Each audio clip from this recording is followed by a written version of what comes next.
नमस्कार दोस्तों, मैं हूं अमायरा और मैं एक बार फिर हाजिर हूं आपके सामने एक नए पॉडकास्ट के साथ। जी हाँ, मैं मिलवाती रहती हूं आपको बहुत बड़े राजनेताओं से, अभिनेताओं से भी, गायिका से भी आप मेरे पॉडकास्ट में मिले हैं और भक्तों से भी मिल रहे हैं। लेकिन आज के जो मेरे मेहमान हैं वो बहुत ही खास है मेरे लिए। जी हाँ, क्योंकि मैं उनको बहुत टाइम से सुनते हुए भी आ रही हूँ और मैं सिर्फ नहीं, हमारा देश नहीं बल्कि विदेश तक में भी उनकी कथाओं की गूंज जो है वो छाई हुई है। एनी कैसे समय आज आपको किससे मिलवाने वाली हूँ। मैं ज़्यादा देर नहीं करूँगी क्योंकि वो परिचय के तो बिल्कुल भी मोहताज नहीं है। मुझे लगता है सारी जो हमारे देश की जनता है वो उनको बहुत ज़्यादा अच्छे से जानती है, बहुत प्यार भी कर रही है।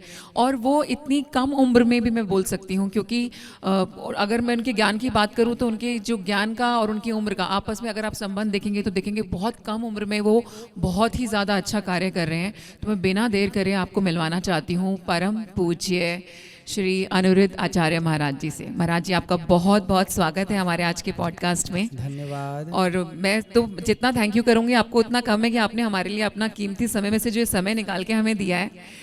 हम बहुत ही ज़्यादा इसके लिए आभारी हैं पहले ही। और जो मेरा जो सवाल सबसे पहले जिससे मैं शुरुआत करूँगी, मुझे लगता है कि उससे काफ़ी लोगों को आपके बारे में जानने की उत्सुकता तो रहती है क्योंकि सब आपको ज्ञान के रूप में, कथावाचक के रूप में तो सुनते आ रहे हैं, लेकिन बहुत कम लोगों को ऐसे पता होगा कि एक नॉर्मल इंसान अनिरुद्ध से अनिरुद्ध आचार्य बनने की जो जर्नी आपकी रही है, ये परिवर्तन कैसे हुआ, कैसे आप अनिरुद्ध से जो है अनिरुद्ध आचार्य जी बन गए, ये इसके बारे में थोड़ा सा हमें बताएं।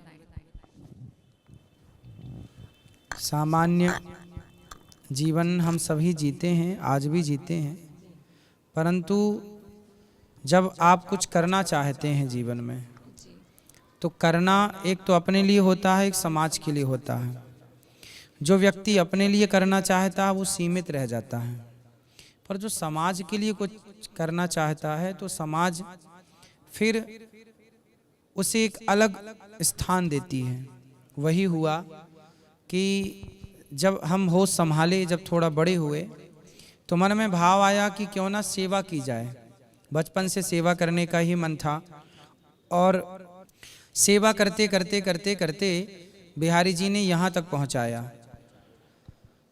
जब हम पढ़ने के लिए आए तो वृंदावन में 2006 में जब पढ़ने के लिए आए तब हमारे पास साइकिल भी नहीं थी।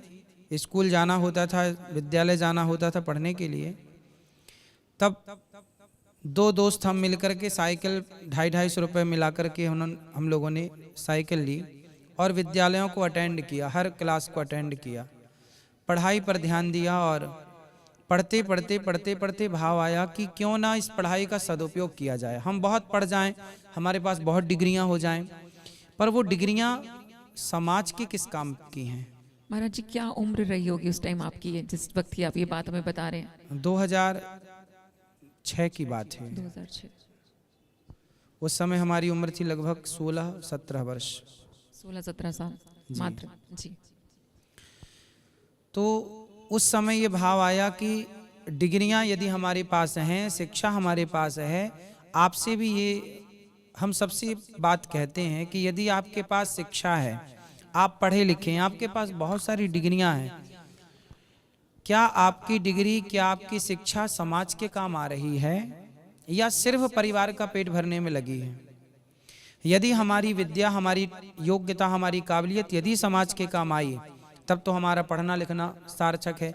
तो ये विचार क्लिक किया उस समय कि क्यों ना हम अपनी पढ़ाई से समाज की सेवा करें।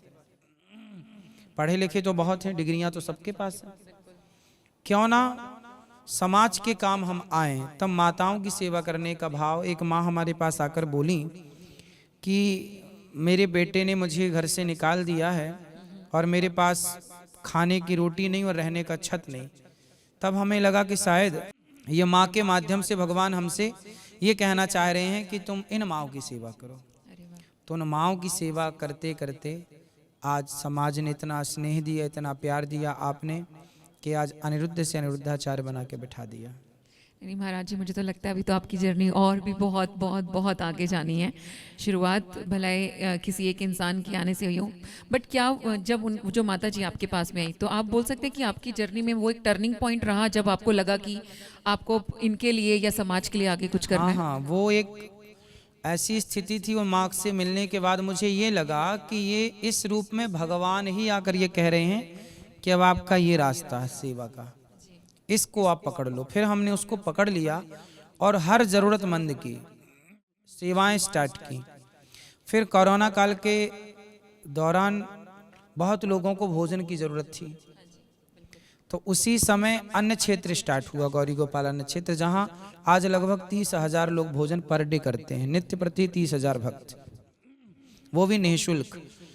तो भोजन करने के लिए कुछ सज्जन आए, बोले बहुत भूख है पर कोई काम नहीं चला कोरोना में, तो सब पैसे खत्म, गैस खत्म, रोटी खत्म, सब कोई व्यवस्था नहीं। तब उन्होंने कहा कि सेवा हमें आपकी ज़रूरत है। तो हमें लगा चलो यदि हम समाज के काम आ जाएं, हम किसी के काम आ जाएं, तो ये हमारे लिए सौभाग्य की बात है। और हमें इस बात से प्रसन्न होना चाहिए कि भगवान ने हमें इस कार्य के लिए चुना है, क्योंकि आप कुछ देने के योग्य हैं, ये भी तो ईश्वर की कृपा है। आपके सामने कोई आकर आपसे कुछ मांग रहा है, तो ये भी आप पर भगवान की विशेष कृपा है कि आप उसके काम आ पा रहे हैं। हम किसी के काम आ पाए, हम किसी के काम आ सकें, ये भी ईश्वर की कृपा है। इसमें हमारी और आपकी कोई उपलब्धि नहीं है, भगवत कृपा है ये। बहुत बहुत ही शुद्ध और नेक विचार महाराज जी। एक चीज़ और, जैसे मैंने पहले ही जब आपको संबोधित किया था, मैंने बताया कि बहुत कम उम्र में जो है आप ये जो ज्ञान है ये सबके साथ में बांट रहे हैं, और लोगों का एक थॉट प्रोसेस हो जाता है कि जो ये भगवान का नाम लेना है, जनरली हम देखते हैं कि जैसे जैसे वो बुढ़ापे की तरफ बढ़ना शुरू करते हैं, वैसे वैसे तो उनको ध्यान आता है कि हाँ मुझे भगवान को जो है नाम ले लेना चाहिए या टाइम देना चाहिए। लेकिन नॉर्मल लाइफ में जो हमारा रूटीन में, बच्चे कॉर्पोरेट में काम कर रहे हैं, उनको इस बात की फुर्सत भी नहीं मिल पाती कि हाँ मैं भगवान का नाम लूँ कि नहीं लूँ। तो उनकी जो ये भागती दौड़ती सी लाइफ है, उसमें आप उनके लिए क्या मैसेज देना चाहेंगे कि वो ऐसा क्या करें जिससे किसी भी तरीके से कोई भी ऐसा कार्य जिससे वो भगवान से जुड़ सके, उनको ऐसा क्या कुछ करना चाहिए? आज के लोगों को, आज के यूथ को सबसे पहले तो एक काम करना चाहिए। देखिए, सिंपल भाषा है कि यदि आप किसी से एक गिलास पानी लेते हैं तो आप उसको थैंक यू बोलते हैं, उसका धन्यवाद देते हैं। क्यों? क्योंकि हमने कुछ लिया है। हम बिजली जलाते हैं, बिजली यूज करते हैं अपने अपने घरों में, तो उसका बिल हर माह हम देते हैं, पे करते हैं। उसी तरह ईश्वर को भगवान के तौर पर नहीं, इस दृष्टि से देखो कि भगवान ने हमें कितना कुछ दिया है, तो एक धन्यवाद के तौर पर उन्हें याद करें। हम सूर्य भगवान से प्रकाश लेते हैं, तो एक लोटा जल चढ़ाना उनका थैंक यू ही तो है। हम ऑक्सीजन के लिए मारा मारी हुई कोरोना में आप सबने देखा, एक एक सिलेंडर 50-50 हज़ार में बिका। तो क्या जिस परमात्मा ने जन्म से लेकर आज तक हमें इतनी ऑक्सीजन दी, क्या हम उसको एक थैंक यू भी नहीं बोल सकते? तो ईश्वर को, भगवान इत्यादि बाद में हम जान लेंगे कि वो क्या तत्व है। पहले ये जाने कि क्या हमें इनका थैंक यू करना चाहिए, क्या हमें इनका धन्यवाद देना चाहिए, और देना चाहिए तो जरूर दीजिए। क्योंकि भगवान ने, एक सिंपल सी बात है कि ये सृष्टि यदि चल रही है, साइंस कहता है कि यदि वस्तु है तो वस्तु को बनाने वाला कोई है। साइंस कहता है कि ये माइक है तो इसे बनाने वाला कोई है। तो प्रश्न सीधा सा है कि जब वस्तु को बनाने वाला कोई है तो हमें और आपको बनाने वाला भी तो कोई होगा, और जो है उसी का नाम भगवान है। तो जिसने आपको बनाया, श्वासें दी, उसे एक धन्यवाद तो दीजिए। बिल्कुल, मतलब ग्रैटिट्यूड अगर हम अपनी लाइफस्टाइल में ले आएं और हर चीज़ के लिए कहीं ना कहीं भगवान को एक धन्यवाद करें, तो वही बहुत है उनके लिए आज के लिए। तो उसी से उनकी कहीं ना कहीं जीवन में काफ़ी सारे परिवर्तन देख सकते हैं। तो आई होप आपको ये मैसेज बहुत क्लियर समझ में आया होगा कि आपके रूटीन में, आपकी लाइफ में अगर आपको लग रहा है कि समय नहीं है, आप नहीं बैठ पाते पूजा पाठ करने के लिए, तो अगर आप चलते फिरते भी हर चीज़ के लिए भगवान को थैंक यू बोलना शुरू कर दोगे, तो भी आपकी लाइफ में बहुत बड़े चेंजेस आ सकते हैं, है ना महाराज जी? बिल्कुल बिल्कुल।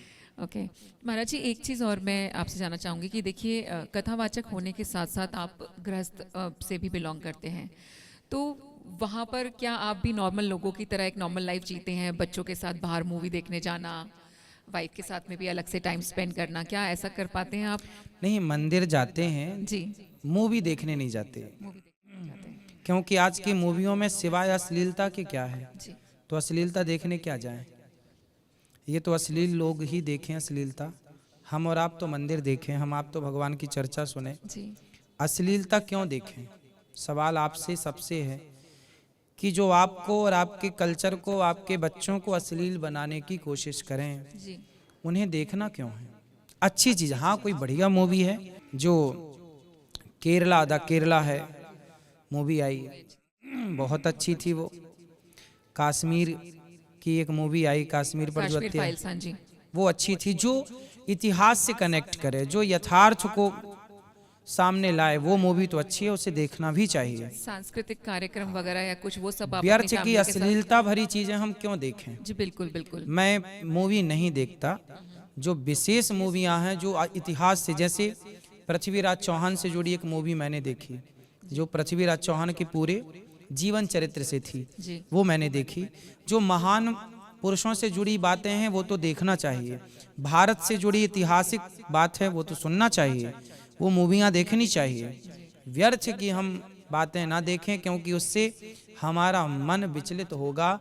हम आने वाली पीढ़ी को बिगाड़ने वाले हैं इन पिक्चरों के द्वारा, मूवियों के द्वारा। इसलिए समय मिल जाए तो एकांत में भगवत चिंतन कर लो, पत्नी से बात कर लो, पत्नी और पति आप ही, आजकल आपको, आप दोनों को बात करने का टाइम कहाँ मिलता है? तो 3 घंटे यदि आप मूवी देखो, उससे अच्छा आप बात कर लें अच्छे से, बिल्कुल वो बिल्कुल। ज़्यादा अच्छा रहेगा। संगीत में रुचि आपकी हाँ, कोई, हाँ। किस तरीके का संगीत आपको पसंद है? संगीत मतलब किस तरीके, कोई गाने स्पेसिफिकली पुराने? लता जी को सुनते हैं, जी, लता जी की आवाज़ बहुत अच्छी है। रफ़ी जी को सुनते हैं, जो पुराने मन्ना डे जी हैं इत्यादि, जो पुराने हमारे सॉन्ग हैं, जो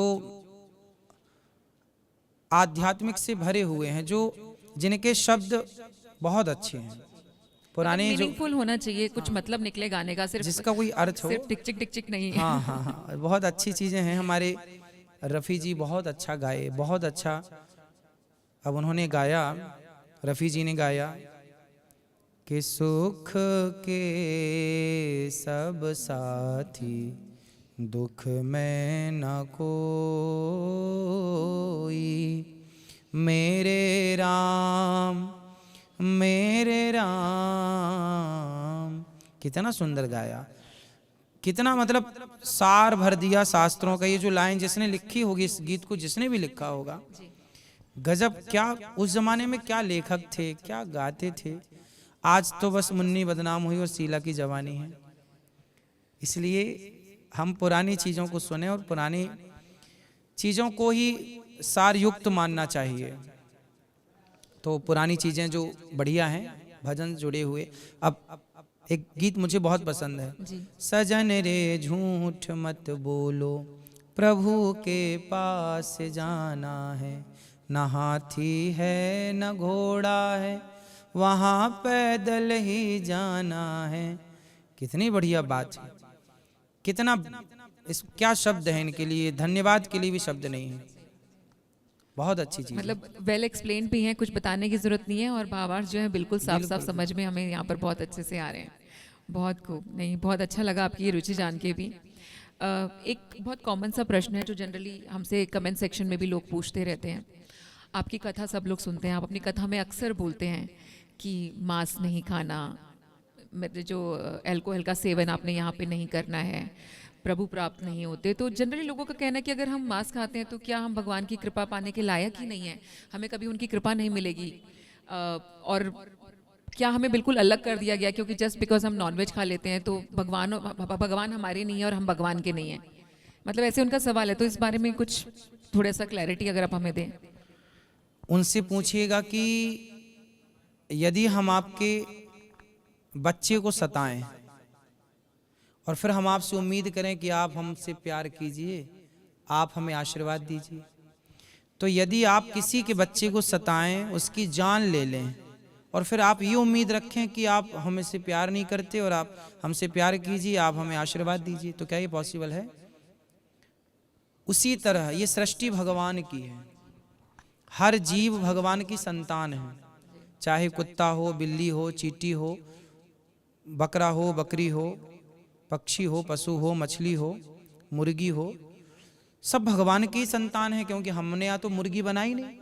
तो भगवान की जब संतान है तो आप भगवान की संतान को खा रहे हैं और भगवान से उम्मीद करें कि भगवान हम पर कृपा बनाए।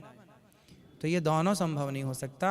आप मुंह भी फुला लें और ठहाका भी लगा लें, ये दोनों काम एक साथ नहीं होगा। या तो मुंह फुलाइए या तो ठहाका लगाइए। तो अगर सही बात है, अगर आपको किसी का प्यार चाहिए तो प्यार दिखाना भी पड़ता है। और महाराज जी की बात मुझे बहुत अच्छे से समझ में आ गई है कि अगर मैं उनके बच्चों को ही परेशान करके या उनको तकलीफ दूंगी तो उनका प्यार मुझे जो है यहाँ पर नहीं मिल पाएगा। अगर मुझे उनका प्यार चाहिए तो मुझे भी उनकी बनाई हुई पूरी सृष्टि का कहीं ना कहीं सम्मान करना है, उसे प्यार से रखना है, तो फिर भगवान मुझे भी प्यार से रखेंगे, है ना महाराज जी।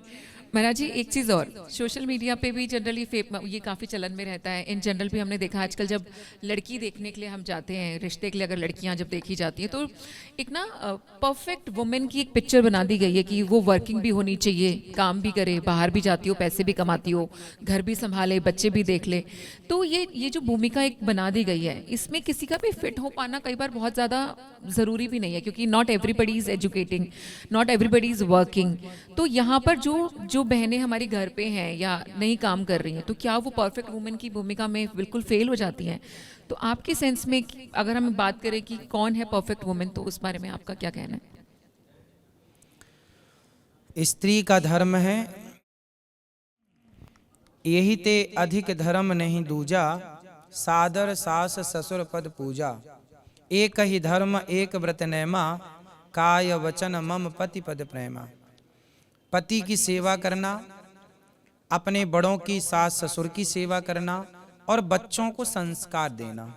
माता शत्रु पिता वैरी, ये न वालो न पाठिता, न शोभते सभा मध्य हंस मध्य बको यथा। वह माता वह पिता दुश्मन है उस बच्चे के जो अपने बच्चे को संस्कारवान नहीं बनाते। माँ का धर्म है, माता मदालसा की कथा आपने सुनी हो कभी, जिन्होंने अपने बच्चों को संस्कार दिया। तो संस्कार देना, पति की सेवा करना और घर की तमाम जिम्मेदारियों को पूरी करना और जरूरत पड़ने पर कमाना, कमा के लाना कोई बुरी बात नहीं है। स्त्री का कार्य करना बुरा नहीं है, परंतु यदि घर का पुरुष सक्षम है, यदि वो कमाता है, तो फिर स्त्री को घर पर घर की जिम्मेदारियां पूरी करनी चाहिए। पति पत्नी दोनों कमाएंगे तो निश्चित आप अपने बच्चे को समय नहीं दे पाएंगे। बच्चे को जो अधिकार मिलना चाहिए अपनी माँ के प्यार का और पिता के प्यार का, वो वंचित रह जाता है बच्चा। क्योंकि दिन भर माँ कमाएगी, पिता कमाएगा, थक जाएंगे, आकर सो जाएंगे। बच्चे को बच्चे के अधिकार का प्यार कौन देगा और कब मिलेगा? इसलिए यदि पुरुष सक्षम है, पुरुष कमाऊ है, बिजनेस है, व्यापार है, आपकी नौकरी है, तो स्त्री घर पर रहकर अपने घर की प्रत्येक जिम्मेदारी को निभाए। गृहस्थी ऐसे चलती है। बच्चों को मैन, कल को आपसे कोई ये ना पूछेगा कि आपके पास प्रॉपर्टी कितनी है, आपके बच्चे क्या करते हैं, आपके बच्चे कैसे हैं, क्या संस्कार दिए आपने। बच्चों के संस्कार आपसे ही देखे जाएंगे कि यदि बच्चे संस्कारी हैं तो आप भी संस्कारी हैं, क्योंकि बच्चे का परिचय आपका परिचय है। बिल्कुल, मुझे लगता है वही पेरेंट्स की लेगेसी तो बच्चे ही लेकर के जा रहे हैं, और जितना समय हम उन्हें देंगे, जितने अच्छे संस्कार देंगे, वही आगे दिखेंगे भी। और हमारे बच्चों के संस्कारों के रूप में ही मुझे लगता है हमें याद रखा जाता है कि हाँ, इनके माँ बाप कितने अच्छे रहेंगे कि बच्चों में इतने अच्छे संस्कार हैं। तो जितना हो सके कोशिश कीजिए अपने बच्चों को जितना ज़्यादा समय हम सब दे पाएँ, हमें देना चाहिए। जैसा महाराज जी ने भी कहा। महाराज जी, आज का जो हमारा यूथ है वो वैसे तो किसी की खैर सुन के राजी नहीं है, तो मैं सिर्फ इतना चाहती हूँ हमारा पॉडकास्ट सुन लें और हमारे को ज़रूर बताएं कि आपको हमारा पॉडकास्ट भी कैसा लगा। और आपकी तरफ से मैं सवाल महाराज जी से पूछने जा रही हूँ। महाराज जी, बच्चों का ना बड़ा सवाल होता है आजकल, 2 मिनट नहीं लगती मुझे, मैंने अपने सामने बहुत सारे बच्चों के ना बॉयफ्रेंड गर्लफ्रेंड्स बदलते देख लिए। हर महीने एक नए इंसान के साथ होता है आई लव यू। तो ये आई लव यू इतनी सरलता के साथ ये किसी को भी बहुत आसानी से बोल देते हैं। आखिर ये आई लव यू तो क्या है? मेरे लिए तो वही क्वेश्चन मार्क मुझे लगता है। प्रेम क्या है? मतलब मुझे लगता है प्रेम के मामले में भी किसी को ज्ञान है भी कि नहीं। तो प्रेम आखिर में है क्या, और उसको हम कैसे अपनी लाइफ के अंदर इन रियल एक्सपीरियंस भी कर सकते हैं? आजकल जो लड़का लड़की स्कूल कॉलेजों में आप देख रहे हैं, जो यंग आज के बच्चे कर रहे हैं, ये एक्चुअली प्रेम नहीं है, ये वासना है। इस वासना को ढकने के लिए उन्होंने प्रेम का एक पर्दा डाल रखा है जो समाज को भ्रमित कर सके। प्रेम की परिभाषा यदि आप जानना चाहेंगे तो जो ये लड़का लड़की आजकल करते हैं, इनसे पूछो आई लव यू जो खेलते हैं, ये जो पूछो कि प्रेम क्या है, तो ये बता ना पाएंगे कि प्रेम की परिभाषा क्या है। प्रेम जो होता है उस प्रेम की परिभाषा केवल इतनी है, तत्सुखि सुखित्वम। ये होगी प्रेम की परिभाषा। इसका अर्थ समझेंगे तो ये है कि हम जिससे प्रेम करते हैं, अब मैं एक छोटा सा सवाल आपसे कर लूं तो उस सवाल के उत्तर में प्रेम की परिभाषा आ जाएगी। एक पति है और एक पत्नी है। पति बोला पत्नी से कि जैसा जैसा मैं कहता हूं तुम वैसा वैसा करो। पत्नी बोली ठीक है, जैसा आप कहते हैं मैं वैसा करती हूं, जैसे आप चलेंगे, जहां चलेंगे वहां मैं चलती हूं। अब पति कहता है कि जैसा मैं कहता हूं वैसे चलो। पत्नी बोली ठीक है। अब आप बताइए इन दोनों में प्रेमी कौन है? पत्नी हर चीज के लिए ओके। हाँ, जो व्यक्ति ये कहे कि तुम मेरे हिसाब से चलो वो स्वार्थ है, क्योंकि वो आपको अपने हिसाब से चलाना। और प्रेम ये है कि उसके हिसाब से चलना। बिना कुछ कहे बिना पूछे उसकी जैसे माँ चल पड़ेगी तो बच्चा अपने आप चल पड़ेगा। जी वो ये नहीं पूछेगा माँ कहाँ जा रही हूँ। जी माँ चलती जाए और जाकर के आग में कूद जाए, स्वाभाविक बच्चा भी जाके कूद जाएगा। यदि नीचे कुएं में आग जल रही है और माँ कूद गई तो निश्चित बच्चा कूद जाएगा। जी महाराज। क्यों? क्योंकि ये प्रेम है। और स्वार्थ क्या है कि जैसे हम चला रहे हैं तुम वैसे चलो। हमने तुम्हें बुलाया ना पार्क में कि तुम 10 बजे आना, तुम नहीं आई, मतलब वो अपने हिसाब से आपको चला रहा था। आप लेट हो गए तो वो आपको डांट रहा है, आपको कुछ कह रहा है या कह रही है। जी बिल्कुल, लड़ाई हो जाएगी उसी हाँ, क्योंकि मैंने तुम्हें अपने हिसाब से चलाना चाहा तो मेरे हिसाब से चली नहीं। तो जो आई लव यू था ना, वो अपने हिसाब से चलाने का नाम था, स्वार्थ था वो। जी प्रेम तो ऐसा था कि गोपियां, भगवान जब गोपियों को छोड़ कर गए तो गोपियां रोती रहीं। तो किसी ने कहा कि वृंदावन से मथुरा बहुत दूर तो नहीं है, कृष्ण तो मथुरा में ही है, जाके मिल लो। गोपियां बोली नहीं, हम उनसे प्रेम करती हैं, यदि वो हमारे बिना खुश हैं तो हम उनसे मिलकर उन्हें दुखी नहीं करना चाहती। ये प्रेम है, त्याग का नाम प्रेम है। कुछ लेने का नाम स्वार्थ है, अपने आप को समर्पित कर देने का नाम प्रेम है। प्रेम है। जो प्रेम आजकल की दुनिया में हमें फिलहाल देखने को तो बिल्कुल नहीं मिल रहा है। वो सब आजकल प्रेम जो है, आजकल प्रेम नहीं है, केवल वासना है। गिव एंड टेक रिलेशनशिप कि अब लिव इन आप देख रहे हैं जी, ये लिव इन क्या है? ये हमारे यहाँ कुत्ता बिल्ली का कल्चर है। प्रेम शारीरिक संबंध नहीं है। शारीरिक संबंध तो एक वासना है, उससे प्रेम कहाँ सिद्ध होगा? प्रेम तो एक, इसलिए हमारे यहाँ प्रेम भगवान से करने का कहा जाता है। मीरा ने प्रेम किया, मेरे तो गिरधर गोपाल, तो ईश्वर प्रेम के योग्य हैं। सुदामा ने प्रेम किया श्याम सुंदर से, तो प्रेम के योग्य भगवान हैं। ना हम प्रेम के योग्य हैं, ना आप प्रेम के योग्य हैं। इसलिए प्रेम जगत से नहीं, जगत तो मिथ्या है, जगन्नाथ से करना चाहिए, भगवान से करना चाहिए और अपने काम से करना चाहिए। अपना काम करो मन लगाकर, पत्नी से खूब प्रेम करो, कोई बुराई नहीं है। पति से खूब प्रेम करो, कोई बुराई नहीं है। बच्चों को खूब संस्कार दो, पति पत्नी आप रहो साथ में। पर शादी के पहले और शादी के बाद भी आप अपनी पत्नी और अपने पति के होते किसी पर पुरुष पर नारी से संबंध रखें, या शादी के पहले किसी स्त्री पुरुष से आप संबंध रखें, बिल्कुल अनलीगल है, गलत है, वो निश्चित ही गलत है। उसका शास्त्र बहिष्कार करते हैं। यहाँ पे एक सिमिलर सा क्वेश्चन है, क्योंकि अभी हमने नॉर्मल बात किया कि लिव इन रिलेशनशिप के बारे में, और लिव इन रिलेशनशिप को हमारे यहाँ पे एज पर लॉ तो लीगल भी कहीं ना कहीं करार दे दिया गया और लोग रह रहे हैं। लेकिन साथ ही एकदम अगर आप देखें कि पिछले कुछ टाइमिंग में केसेस बहुत ज़्यादा बढ़ गए हैं कि लड़के का लड़के की तरफ आकर्षण, लड़की का लड़की की तरफ आकर्षण, और उनका भी साथ में रहना ये जो अलाउड कर दिया गया है। तो ये कहाँ तक सही है? क्योंकि मुझे, जैसा कि आपने अभी तक जितना भी हमें बताया उसके हिसाब से भी मुझे नहीं लगता कि शास्त्रों में इस चीज़ की भी परमिशन है। लेकिन अगर इनसे बात करो तो बहुत बोलते हैं अरे तुम पीछे इतिहास उठा करके देखो, ये सब तो कब से चला आ रहा है। तो क्या ये सच में सही है? क्योंकि अगर हम आगे देखते जाएं तो इस तरीके से तो मुझे खुद को डाउट होने लग गया है कि इन रियल लड़के लड़कियों की आपस में शादियां नहीं होंगी, लड़का लड़के के साथ ही दिख रहा होगा और लड़कियां लड़कियों के साथ दिख रही होंगी। तो इन रियल हम कहाँ जा रहे हैं, ये समाज किधर जा रहा है, वो बड़ा मुश्किल है आज की डेट में कुछ कह पाना। तो आप इसको किस दृष्टि से देखते हैं और आपकी समझ में ये? अज्ञानता पूर्ण है जी, ईश्वर की व्यवस्थाओं को व्यवस्थित ही रहने दिया जाए तो अच्छा है। ये सब मूर्खतापूर्ण बात है। जो भी जजमेंट था इसमें वो मूर्खतापूर्ण बात है, पूरी मूर्खता है। इसमें कोई समझदारी एक रत्ती नहीं है किसी की। अब इस मूर्खता पर क्या चर्चा करें? जी।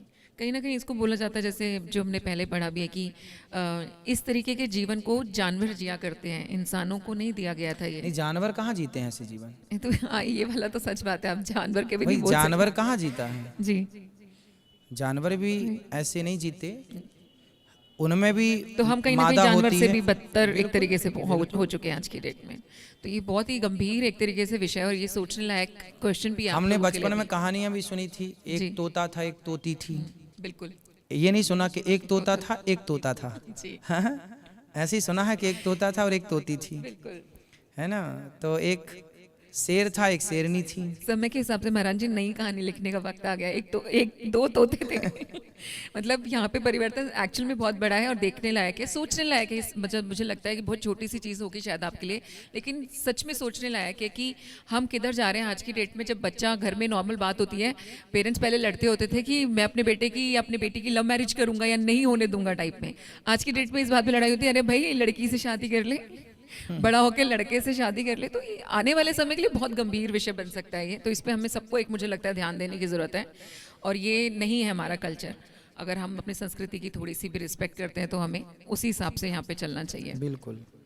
महाराज जी थोड़ा सा पर्सनल है, बट आप इतने हैंडसम दिखते हैं। मतलब मैं तो यहाँ पे पूछ सकती हूँ, वो बिल्कुल सोप वाला डायलॉग होता है ना कि आपकी त्वचा से तो बिल्कुल आपकी उम्र का भी नहीं पता चलता। तो आपको कभी किसी ने आगे से आकर के प्रपोज किया हो, किसी ने आपको बोला हो कि आई लव यू? हालांकि मैं बहुत अच्छे से बिल्कुल परिचित हूँ कि आप बिल्कुल गृहस्थ में हैं, शादीशुदा हैं, बट लोगों का तो मुझे लगता है जब एक ऑरा हो जाता है इंसान का तो वो किसी को भी अपने वशीभूत तो कर ही लेते हैं। तो कभी कोई आगे से आके किसी ने आपको बोला हो कि महाराज जी मुझे आपसे बहुत प्रेम है या मेरे को आपके साथ ही रहना है? नहीं, ऐसे तो बहुत लोग होते हैं जो कथा को लाइक करते हैं और कथाएं सुनते हैं। तो आई लव यू के भी बहुत अर्थ है ना भाई। कोई बहन बन के अपने भाई के लिए आई लव यू कहे कि भाई मैं तुमसे बहुत प्यार करती हूँ। एक माँ अपने बेटे को कहे कि बेटा मैं तुमसे बहुत प्यार करती हूँ। इस भाव से आई लव यू बोलने वाले तो बहुत मिले, लेकिन उनका मेरी ओर से तो भाव यही था कि ये मेरी माँ है या मेरी बहन है या मेरी बेटी है। अब उनका क्या भाव था वो मुझे नहीं पता। मेरा तो अपना ये भाव होता है कि यदि मुझे किसी ने आई लव यू बोला तो मेरा तो अपना ये मानना है कि भाई मेरे से तो बहुत माएँ प्यार करती हैं, बहुत बहनें प्यार करती हैं जी, और बहुत बेटियां मुझे अपना प्यार देती हैं, आशीर्वाद देती हैं। तो मैं तो उन्हें अपनी माँ बहन बेटी के रूप में जो मेरी संस्कृति मुझे दृष्टिकोण देती है, मैं अपनी दृष्टि का तो ठेका ले सकता हूँ। बिल्कुल बिल्कुल। सामने वाले की दृष्टि क्या थी, उसने किस दृष्टिकोण से कहा, उसकी जानकारी मुझे नहीं है। मतलब कभी किसी ने इतना आपके ये तो खैर मुझे बिल्कुल क्लियर हो ही गया कि आपकी दृष्टि ऑफ कोर्स सामने वाले को देखने के लिए एक बहन की रही, एक माँ की रही, और उनकी तरफ से ऑफ कोर्स वो इमोशंस किसी भी रूप में हो सकते हैं। लेकिन अब आपने ये बिल्कुल सत्य है कि हो सकता है उनका भी भाई के रूप में कहना हो या पुत्र के रूप में कहना हो, निश्चित। बिल्कुल बिल्कुल हो तो किसी भी रूप में सकता है, इसमें तो ऐसे कहने वाले बहुत मिले हैं, लेकिन हमने तो इसी भाव से दृष्टिकोण से देखा है। जी, बहुत ही खूबसूरत महाराज जी। आप कुंवारी कन्याओं की शादी वगैरह भी कराते हैं। आपने जो बच्चे अपने माँ बाप को छोड़ देते हैं उनके लिए आश्रम भी बनाया हुआ है, वृद्धाश्रम आपने बना रखा है। बट कई बार चर्चा होती है और काफ़ी कमेंट होते हैं ना जब सोशल मीडिया पे, तो कुछ भी आजकल चलता है तो जनरली आ जाता है, कुछ लोगों ने जैसे लिख दिया स्पेशली कि महाराज जी से पूछे कि उनके माँ बाप कहाँ रहते हैं। तो इस बारे में कुछ बताना चाहेंगे आप हमें? हाँ हाँ, साथ में रहते हैं, उनकी सेवा। जी, हम माँ बाप के साथ रहते हैं, हमारा सौभाग्य है कि हम उनके चरणों में ही रहते हैं और उनकी सेवा का लाभ लेते हैं। जी, बिल्कुल। माँ बाप के आशीर्वाद के बिना कुछ भी पॉसिबल नहीं है। तो पहले तो आप सबको, हम सबको लेना चाहिए। जी, तो हमारी माँ तो हमें नित्य आशीर्वाद देती हैं, पिताजी आशीर्वाद देते हैं और उन्हीं के आशीर्वाद से ही सब कार्य होता है। जी। तो आई होप जिन लोगों का भी ये सवाल था, आप लोगों को आपके सवाल का उत्तर तो बहुत अच्छे से मिल ही गया होगा कि महाराज जी के जो पेरेंट्स हैं वो उनके साथ ही रहते हैं, उनकी माता का आशीर्वाद उन्हें तो रेगुलर तौर पे मिल रहा है, वो ले रहे हैं और आपको भी लेना चाहिए। आपको भी अपने पेरेंट्स की सेवा करनी चाहिए। ये तो आप तो सिर्फ अपने की करने वाले हैं, यहाँ पर तो उन पेरेंट्स की भी सेवा हो रही है जिनको आपने खुद अपने घर में नहीं रखा, उनको फाइनली यहाँ पर आकर के वो आश्रम मिल रहा है। तो महाराज जी इतना बड़ा हृदय, एक तरीके से इतना कुछ करने की इच्छा, तो कुछ और कुछ भी ऐसी इच्छा है जो आप इन फ्यूचर भी इम्प्लीमेंट करना चाहते हैं कि मैंने आश्रम खोला हुआ है, बच्चों की शादी आप कराए रहे हैं, कुछ और भी कुछ शुरू कर रहे हैं या करना चाहते हैं? अभी तो यहाँ वृद्धाश्रम 273 माताएं हैं, अन्य क्षेत्र चल रहा है, गौशाला है, अभी एक गुरुकुल बना है, गौरी गोपाल गुरुकुल, जिसमें अभी 104 बच्चे हैं। अच्छा जी।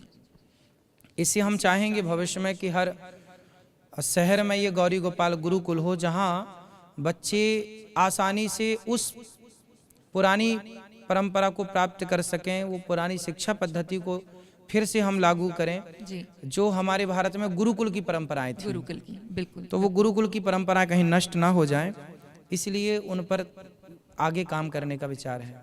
जी महाराज जी, आपके ये बड़ा पर्सनल क्वेश्चन ही है, बट मुझे लगता है कि जब आप किसी से प्यार करते हैं या मोह में भी होते हैं तो उसके बारे में जानने की इच्छा आपकी खत्म होती ही नहीं, और मेरी तो बिल्कुल खत्म नहीं होती। मुझे तो लगता है आप मेरे एक प्रश्न का उत्तर देंगे, मेरे को 4 प्रश्न और आगे से आते रहते हैं।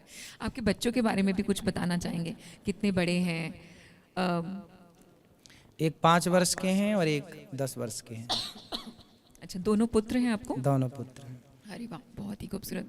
महाराज जी, एक चीज़ और यहाँ पे मैं जानना चाहूँगी कि आप तो खाली इस हमारे सिर्फ देश के अंदर ही कथा ही नहीं कर रहे हैं, आप विदेश में भी कथाओं के लिए जाते हैं। जी। तो विदेश में जब आप कथा करने के लिए जाते हैं और यहाँ पे कथा करते हैं, तो कोई खास मेजर डिफरेंस, चाहे वो भक्ति के रूप में हो, चाहे ये लोगों की श्रद्धा के रूप में भी है, तो कोई डिफरेंस देखते हैं आप यहाँ कथा करने में या बाहर विदेश में कथा करने में? बहुत बड़ा अंतर है। भारत की जो हवा है, हमारे भारत देश की, ये हवा में एक विशेष प्रकार की पॉजिटिविटी है, जो आध्यात्मिक पॉजिटिविटी है, धार्मिक पॉजिटिविटी है। ये अनुकूलता वहाँ नहीं है विदेशों में। हमारे देश में संत हुए, हमारे देश में भक्त हुए, भगवान का जन्म हुआ, राम जी आए, कृष्ण जी आए, वो खुशबू आज भी है हमारे यहाँ की हवा में। भारत का पूरब हो, पश्चिम हो, उत्तर हो, दक्षिण हो, कोई भी कोना हो, भारत की मिट्टी भारत की मिट्टी है। भारत की मिट्टी की तुलना किसी मिट्टी से नहीं हो सकती। मतलब आपको सबसे अच्छा कथा करना अपने देश में ही नहीं, पसंद भी अपने है? जो भारतीय लोग विदेशों में हैं वो तो अपनी संस्कृति को लेकर हैं ही, बिल्कुल। अच्छे हैं, लेकिन भारत जितना सुंदर है, जी, भारत में प्रत्येक ऋतु है।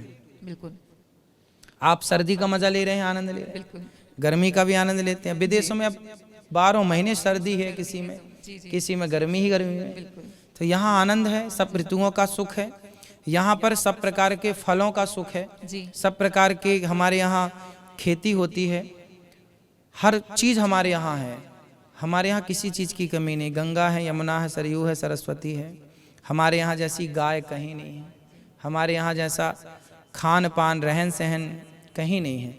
हमारे यहाँ एक विशेष चीज़ आपने देखी होगी, जी, हमारे यहाँ आज भी चरित्रवान लोग हैं, और वो चरित्रवान का प्रमाण है हमारे इस देश में आज भी विधवा स्त्रियां हैं। जी, विधवा स्त्री कब होती है?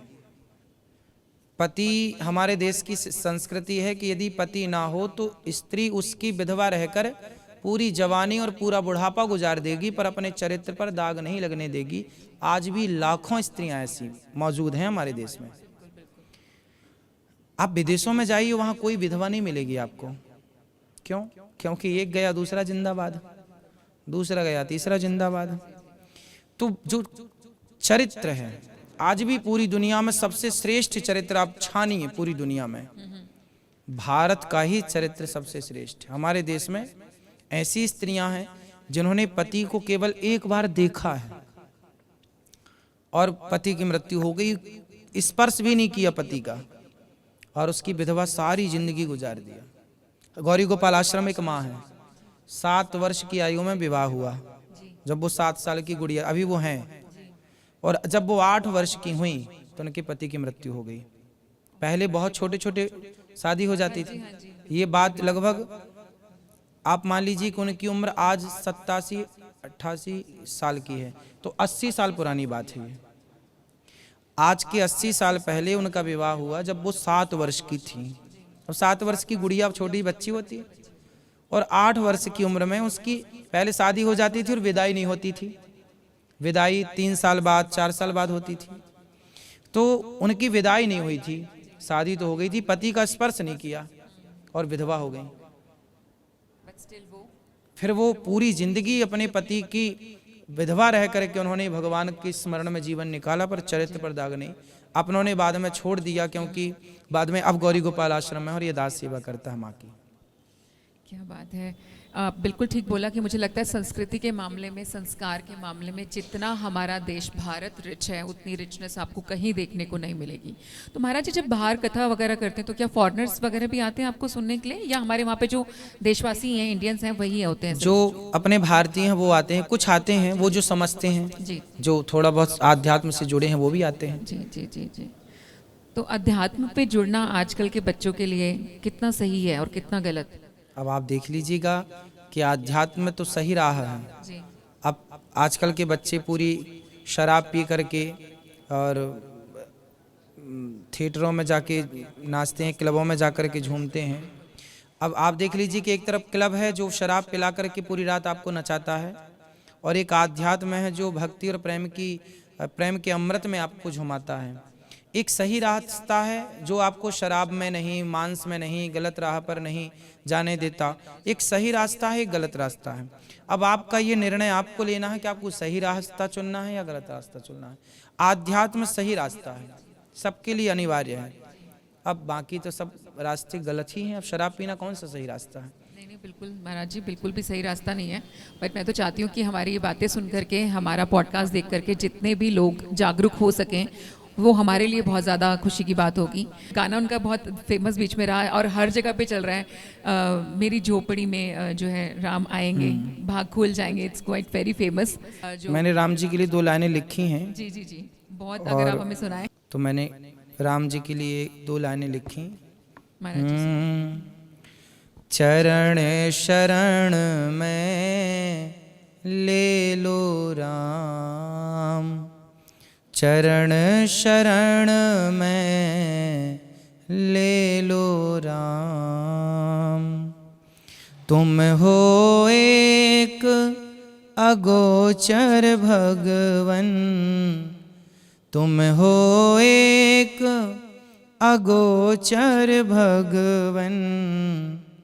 तुम करुणा के सागर भगवन, मैं हूँ पापी कामी राम। चरण शरण में ले लो राम। गीध जटायु चल ना पाए, जब रावण ने पंख काट दिए तो जटायु जी चल नहीं पाए, गिर गए। तो लोगों ने कहा कि अब तो पंख नहीं, अब तुम कैसे जाओगे राम जी के पास? तो उसमें ये दास ने लाइन लिखी कि गीध जटायु चल नहीं पाए, चल करके खुद राम जी आए। मैं भी जटायु साहू राम, चरण शरण में ले लो राम। मैं भी जटायु सा हूँ, मैं भी आपके पास नहीं आ सकता, तो हे नाथ आप ही आ जाइए। ये भाव है इसका। तो इस तरह से ये भजन है, बहुत जल्दी ये आपको सबको सुनने को मिलेगा। बहुत ही खूबसूरत भजन है, और महाराज जी आपकी आवाज़ में तो और भी ज़्यादा मधुरता है, मुझे लगता है उसकी और ज़्यादा खूबसूरती को ये बढ़ा रही है। महाराज जी इतना कुछ करते हैं आप, मतलब गाना भी देखिए आपने, लाइनें भी लिखी, गाना भी गा रहे हैं, सेवा भी कर रहे हैं, माताओं की सेवा कर रहे हैं, कुंवारी कन्याओं की शादी करा रहे हैं, कथाएं कर रहे हैं। मुझे लगता है आपका शेड्यूल तो इतना बिजी रहता होगा कि उसमें सांस नहीं, मुझे तो मतलब इस शेड्यूल में सांस लेने की फुर्सत नहीं मिल रही। अगर आपने नोटिस करा हो, ये लाइन बोलते बोलते आप इसलिए हाँ करते हैं, मतलब इतना बिजी है। तो ऐसे में मतलब अपनी पर्सनल लाइफ को मैनेज करना और फिर सारे काम को भी मैनेज करना, ये कैसे कर पाते हैं? अभी एक चमत्कार होगा, मुझे लगता है राज अगर आप हमारे साथ शेयर करें, बड़े सारे लोगों को बहुत सारी मतलब मदद मिल जाएगी। कैसे मैनेज करते हैं अपनी पर्सनल लाइफ को और फिर इतना सारा धर्म पुण्य का काम? ये सब चीज़ें तब होती हैं जब आप इस भाव से करें कि हम जो कर रहे हैं हर रूप में भगवान हैं। पहला तो मेरा ये मानना है कि जो प्रत्येक रूप की सेवा हम से हो रही है वो भगवान की सेवा हो रही है, ना जाने किस रूप में नारायण मिल जाए, पहला। दूसरी बात, मैं सबसे एक बात कहता हूँ जो आपके मतलब की है, और वो बात ये है कि अपने काम से खूब प्यार करो, अपने काम को खूब प्यार करो। जो आप कार्य करते हैं ना उसे खूब जान लगाइए उसमें। तो ये दास अनिरुद्ध जो है सुबह से लेकर के सुबह 8 बजे से सेवाएं स्टार्ट होती हैं और अभी तक सेवाएं चल ही रही हैं। आपके साथ बैठना ये भी एक सेवा है। बिल्कुल बिल्कुल महाराज जी, बिल्कुल सेवा है। और मैं भी यहाँ बैठ करके अपने काम से प्यार करने की पूरी कोशिश कर रही हूँ, पूरी शिद्दत के साथ में यहाँ हर व्यक्ति, अब हमारे भारत का प्रत्येक व्यक्ति जो काम आप करते हैं, आप इंजीनियर हैं, डॉक्टर हैं, जज हैं, कुछ भी हैं, जिस काम में आप घुसे हैं बस उस काम से इतना प्यार कीजिए कि आप उसकी गहराइयों तक पहुंच जाएं, जहां तक कोई ना पहुंचा हो वहां तक आप पहुंचे, तब तो आप सफल हैं। और ये तब होता है जब आप अपने काम से प्यार करते हैं। अब देखिए ये कैमरा है, ये कैमरा तो कैमरा मशीन है एक प्रकार की, लेकिन इसे ऑपरेट करने वाले लोग मार्केट में कोई 2000 रुपए भी लेता है उसी काम का, कोई उसी को ऑपरेट करने का 5000 भी लेता है, कोई उसी को ऑपरेट करने वाला लाख भी लेता है, कोई 10 लाख भी लेता है। मशीन वही है। मतलब जिसने उस काम से अधिक प्यार कर लिया वो घुस गया उसमें, तो उसकी कीमत बढ़ गई। अब लोग समझते नहीं है, काम करते तो हैं लेकिन उनको लगता क्या है हमको तो आता है। नहीं नहीं, हमें डीप पे जाना पड़ता है, गहराई तक पहुंचना पड़ता है, तब मोती निकल के आते हैं। बिल्कुल बिल्कुल। तो और कंसिस्टेंट रहना भी मुझे लगता है, जिस भी काम में अपने काम से प्यार तो कर रहे हैं, बस लगे भी रहिए। कहीं ना कहीं लोग बस एक बार हुआ थोड़ा सा किया फिर छोड़ देते हैं कि हाँ इसमें मजा आया तो किसी दूसरे में, दूसरे से भी प्यार कर रहे हैं हम, लेकिन कंसिस्टेंट रहना भी कहीं ना कहीं मुझे लगता है अगर सक्सेस चाहिए तो थोड़ा जरूरी लिखा है ना, एक साधे सब सद है। पहले एक, यदि आपने एक काम किया, एक काम में यदि आपने 1 वर्ष लगाया या 2 वर्ष लगाए, तो फिर उसकी गहराई में उतर के उसे पा लीजिए, क्योंकि अब दूसरा काम करेंगे तो आपका 1 साल तो खराब होगा। तो जो एक नए काम को सीखने में 1 साल लगेगा, वो 1 साल आप इसी को दीजिए तो ये निखर के आएगा। ठीक है, तो सक्सेस का मूल मंत्र आप लोगों को मिल चुका है। अपने काम से प्यार कीजिए और कंसिस्टेंट रहिए, लगे रहिए, उसको समय दीजिए कि उसमें आपको सक्सेस जो है ज़रूर देखने को मिलेगी। महाराज जी एक और चीज़ आपसे जुड़ी, क्योंकि मुझे लगता है you are the right person to ask. Generally बोला गया कि जैसे अगर हमारे को धर्म के मार्ग पे चलना है या भगवान से प्यार करना है तो सन्यासी बनना पड़ेगा। तो ये सन्यासी ही क्यों बनना पड़ेगा? कि सन्यास लेना सच में बहुत जरूरी है अगर आप भगवान से प्रेम करना चाहते हो? किसने कहा कि सन्यासी बनना पड़ेगा? कितने सारे लोग बोलते हैं परिवर्तन करते हैं आज की डेट में। अगर हम बात करें, मैं स्पेसिफिकली नाम तो कहीं यहाँ पे इंस्टीट्यूशन का नहीं लेना चाहूंगी, बट जनरली बोला जाता है कि वो उनकी जो शिक्षाएं हैं वो यही बोलती है कि अब आप ये सब छोड़िए, इस सब में कुछ नहीं है, सन्यास लीजिए और प्रभु में ध्यान लगाइए ना। यदि ये बात कोई कहता है तो वो गलत ये बात है। सही बात ये है, गीता में भगवान कहते हैं जी प्रभु, कर्मण्यवादी, गीता मूल प्रमाण है, कर्मण्यवाधिकारस्ते मा फलेषु कदाचन। तू कर्म करता हुआ मुझ में ध्यान रख। हम पत्नी के साथ रहें, बच्चों के साथ रहें, परिवार के साथ रहें और रहते हुए प्रभु को सदा याद रखें। और जो कुछ है, नाथ सकल संपदा तुम्हारी, मैं सेवक समेत सुत नारी। जो कार्य करता हुआ ये भाव रखता है कि सब कुछ प्रभु का है, ये परिवार भी भगवान का, ये शरीर भी, वो व्यक्ति सन्यास से कम है क्या? जो ये मान ले कि ये सब कुछ भगवान का है। अब सन्यास का मतलब क्या है? समर्पण ही तो सन्यास है। अब समर्पण हम गृहस्थ में रह के कर लें। दशरथ जी ने कौन सा सन्यास लिया? गृहस्थ में ही राम आए कि नहीं? बिल्कुल। वसुदेव जी ने कौन सा सन्यास लिया? गृहस्थ में भगवान कृष्ण आए कि नहीं? तो गृहस्थ में ही भगवान की प्राप्ति होगी, पर वो गृहस्थी जब सदगृहस्थी बनेगी, सत्य के राह पर चलने वाले आप बने, सत्य के राह को फॉलो करने वाले आप बने और सत्य से प्यार करने वाले आप बने। तो आज आप लोगों की गलतफहमी अगर किसी को थी तो वो दूर हो गई होगी कि धर्म के मार्ग पे चलने के लिए या भगवान से प्यार करने के लिए आपको सन्यास लेने की आवश्यकता नहीं है। आप हर रूप में भगवान से प्यार कर सकते हैं और भगवान भी हर रूप में आपसे प्रेम उतना ही कर रहे हैं। महाराज जी आज आपने इतना सारा समय निकाल के जो मुझे दिया, तो मैं अपने लिए भी कुछ आपसे पूछ लेती हूँ। महाराज जी कोई आज्ञा मेरे लिए? बस अपना जो कार्य है उसे करते रहिए और कार्य करते हुए बस इतनी सी बात याद रखे प्रत्येक व्यक्ति कि हे नाथ मैं आपको कभी भूलूं नहीं। भगवान को याद रखना। देखिए आपका मोबाइल है, आप चाहे अपने मोबाइल को रसोई पर लेकर जाएं या अपने बेडरूम में लेकर जाएं या किसी भी स्थान पर, आपका मोबाइल प्रत्येक समय नेटवर्क से कनेक्ट रहता है। यदि वो कनेक्ट नहीं है नेटवर्क से तो वो डिब्बा है। उसी प्रकार आप कहीं भी रहिए, कुछ भी करिए, पर अपने परमात्मा के परमात्मा से कनेक्ट रहिए।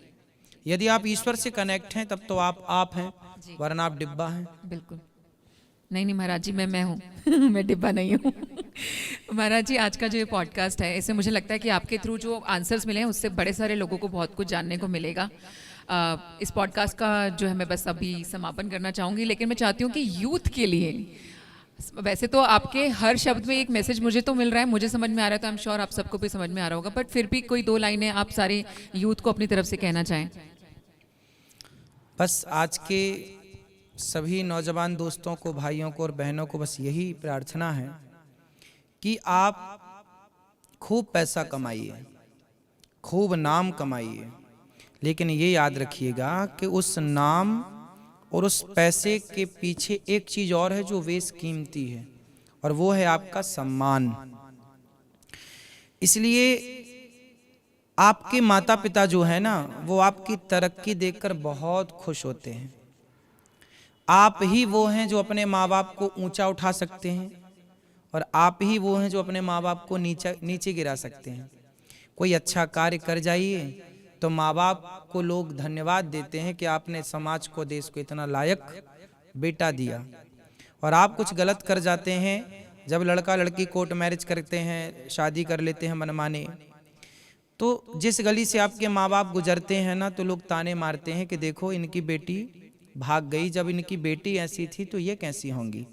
मतलब आपके कारण आपकी माँ को लांछन समाज लगाती है।